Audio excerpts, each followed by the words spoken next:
Зарина. Сақ патшайымдары туралы айтқанда, Томиристен кейін Зарина есімі аталады. 558-518 жылдар біздің дәуірімізге дейінгі. Зарина сақ билеушісінің қызы, кейіннен сақ патшайымы. Сығанақ қаласының маңындағы Роксанаки қаласында 40 қыздан тұратын өз әскерін жасақтаған. Кей еңбектерде Заринаны Амазонка қыздар жасағын басқарған деген дерек бар. Алайда Зарина патшайым мен амазонкалар жөнінде жазылған зерттеу еңбектердің жинақтардың барлығын салыстыра келгенде, ол екеуінің мүлде екі басқа екендігіне көз жеткіземіз. Грек тарихшысы Ктесидің Геродоттың жазбаларында сақ тайпалары қыздарының батыл, өжет келетіндігі жазылған. Тіпті садақ ату, қылыштасу, найза лақтыру тәрізді әскери дағдыларды меңгермеген сақ қыздары тұрмысқа да шықпайтын болған деген деректі бір емес, бірнеше дерек көзден кездестіреміз. Соғыс кезінде әйелдер бүкіл отбасын, тіпті соғыстағы жауынгерлерді де аң аулап асырайтын болған екен. Әдетте сақтардың басты жауы парсылар. Заринаның да есімі парсы халқының есіміне байланысты аталады.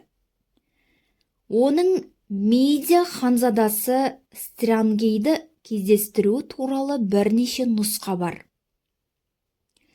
Бірінде Зарина аң аулап жүріп, алысқа ұзап кеткенін білмей қалып, парсы жауынгерлеріне кездесіп қалады. Ал енді бірінде құрбысын тұтқыннан босатып алуға барады. Екеуінде де Заринаның басындағы дулығасы шешіліп кетіп, оның сұлу көркіне ханзада Стрянгей ғашық болып қалады. Екеуінің махаббаты арқасында екі ел арасында мамыражай тыныштық орнайды. Кейіннен ханзада адал махаббатымыздың белгісі болсын, екі патшалықты біріктіріп, бір ел болайық, қосылайық дейді. Ақылға жеңдірген Зарина бір жыл уақыттан кейін жауабын айтпақшы болып қалады. Бір жылдан соң межелі уақыт жеткенде екі елдің әскері бетпе-бет кездеседі. Заринаның басына патшалық тәжін киіп келгенін көрген ханзада оның ішкі ойын бірден біле қояды. Айтқандай-ақ Зарина: «Армысың сүйіктім, мен сені ғана ұнатамын. Бірақ әйелің бола алмаймын. Оның себебі, екеуміз қосылсақ, сен хан боласың, мен ханым боламын. Менімен қоса артымдағы елім де саған бағынышты болады. Мен сүйгеніме қосылып, бақытты болғаныммен, елім тәуелсіздігінен айырылып, бақытсыз болады. Мен үшін елімнің еркіндігінен артық ештеңе жоқ. Қош сүйіктім». Дәл осылай сөйлеп тұрып, Заринаның көзінен жасты тамып кетеді. Ханзада да мұңға батып, басын төмен салады.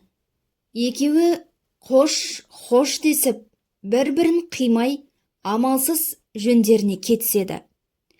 Осылайша Зарина патшайым өзінің бақытын, елінің бақыты үшін құрбандыққа шала біледі.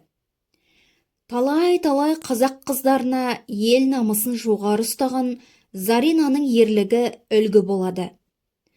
Зарина туралы деректер ежелгі дүние тарихшылары Диодор Ктеси жазбаларында кездеседі. Зарина есімі ежелгі Ассирия, Мидия елдерінің Азиямен байланысы тұсында айтылады. Сақ тайпасын басқарған патша Зарина өзінің батылдығы, сұлулығы және ақылдылығымен дараланған.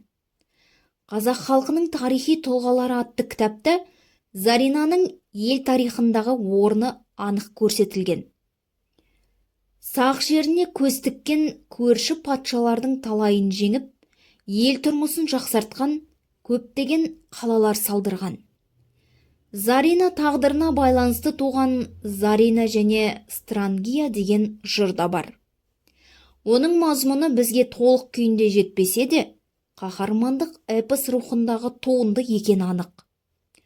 Зарина өлгенде ел жұрты оның басына үшбұрышты пирамида орнатып қастерлеген. Орыс тарихшысы Татишев құрастырған сөздікте Заринаның сом алтыннан жасалған ескерткіші жайлы дерек бар. Заринаның ерлік істері көне түркі тарихы мен әдебиетіндегі қырық қыз, баршын қыз сияқты жыр дастандар мазмұнына келіп ұласады.